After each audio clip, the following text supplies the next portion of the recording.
జాతరకి అమ్మమ్మ వాళ్ళ ఊరికొచ్చానని చెప్పాను కదా! ఇది కంటిన్యూయేషన్ వ్లాగ్. ఊరంతా జనాలు, ఊరంతా జాతర. ఎంత బ్యూటిఫుల్ ఉంటది కదా! ఇవాళ మేమైతే అమ్మ వాళ్ళకి శారీస్ పెట్టడానికి వెళ్తున్నాము. మమ్మీ చాలా ఇయర్స్ తర్వాత వచ్చాను కదా అని శారీస్ తీసుకొచ్చింది దేవతల కోసం. నార్మల్‌గా అయితే ఊరంతా కలిసి ఒకటేసారి వాళ్ళ ఇంటి దేవతల దగ్గరికి, గుడి దగ్గరికి వెళ్తారు. వాళ్ళ మొక్కుల్ని తీర్చుకోవడానికి. అంటే మేకని ఇవ్వడానికి, శారీస్ ఇవ్వడానికి అలా వాళ్ళ మొక్కులు ఏవైతే ఉంటాయో అవి తీర్చుకోవడానికి అందరూ ఒకటేసారి వస్తారు. డ్రమ్స్‌తో పాటు భలే అనిపిస్తది.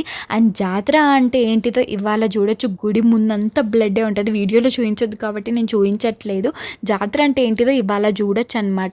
అండ్ ఏ దేవతలు అని అంటారా, పోచమ్మ తల్లి, మారమ్మ తల్లి, పెద్దమ్మ తల్లి, అందరూ దుర్గామాత, ప్రతి దేవత ఎవరింటి దేవత వాళ్ళుంటే వాళ్ళ దగ్గరికెళ్ళి మొక్కులు తీర్చుకుంటారు.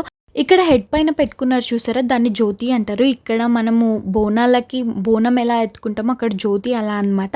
ఇంకేం చేస్తామో నెక్స్ట్ వ్లాగ్‌లో చెప్తాను. అంతవరకు బాయ్.